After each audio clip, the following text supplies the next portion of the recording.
వెంపటి చినసత్యం గారు. ఈ పేరు తెలియని కూచిపూడి కళాకారులు ఉండనే ఉండరు.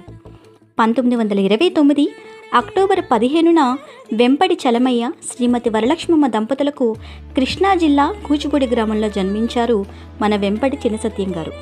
వీరి అన్నగారు వెంపటి పెద్ద సత్యం గారి వద్ద వేదాంతం లక్ష్మీనారాయణ శాస్త్రి, తాడేపల్లి పేరయ్య శాస్త్రి వంటి కూచిపూడి నాట్యాచారులు విద్యను అభ్యసించిన వారి. 1963 చెన్నైలో కూచిపూడి ఆర్ట్స్ అకాడమీని స్థాపించి కూచిపూడి నృత్యానికి విశేష పేరు ప్రఖ్యాతులు వచ్చేలా కృషి చేశారు మన వెంపటి చినసత్యం గారు.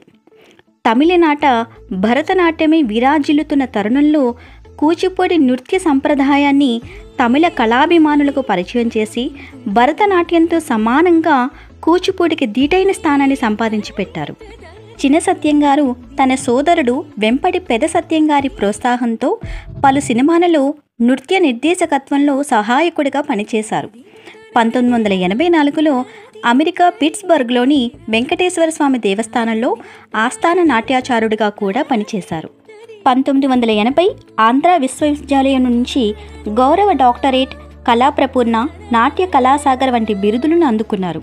అంతేకాకుండా 1967లో సంగీత నాటక అకాడమీచే ఫెలోషిప్, 1982లో భరత కళాప్రపూర్ణ, 1992లో కాళిదాస్ సమ్మాన్, నాట్య కళా తపస్వి, నాట్య కళాభూషణ్, కలైమామణి, 1998లో పద్మభూషణ్ పురస్కారం వంటి ఎన్నో అవార్డులు వెంపటి చినసత్యం గారు అమ్ముల పొదిలో ఒదిగిపోయాయి.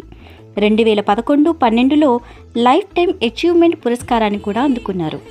శ్రీకృష్ణ పారిజాతం, మేనకా విశ్వామిత్ర, రుక్మిణీ కళ్యాణం, కిరాతార్జునీయం, క్షీరసాగర మదనం, పద్మావతి శ్రీనివాసం, చండాలిక, హరవిలాసం మరెన్నో చినసత్యం గారి నృత్య రూపకాలు.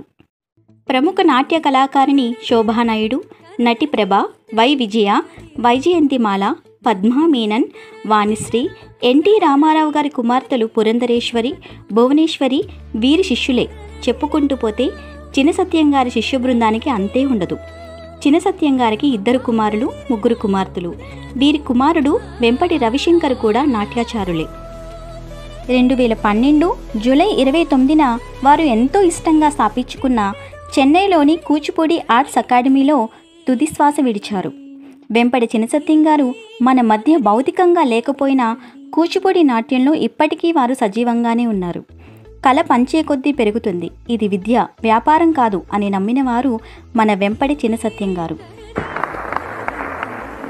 లక్ష్మణ్ శాస్త్రి గారు చెప్పేవాడు, ఈ డ్యాన్స్ ఆర్ట్గా ఆరాధించాలి, దానివల్ల భగవంతుడిని చూడటానికి వీలవుతుంది, అంతేగాని డబ్బు కోసం డబ్బు సంపాదించడానికి కావాలని యూజ్ చేయడానికి పనికిరాదు అని ఆయన చెప్తుండేవాడు లక్ష్మణ్.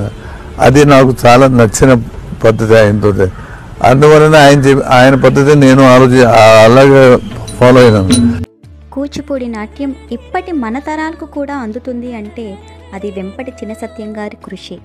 కళాభిమానులందరూ ఒక్కసారి వారిని స్మరించుకుందాం.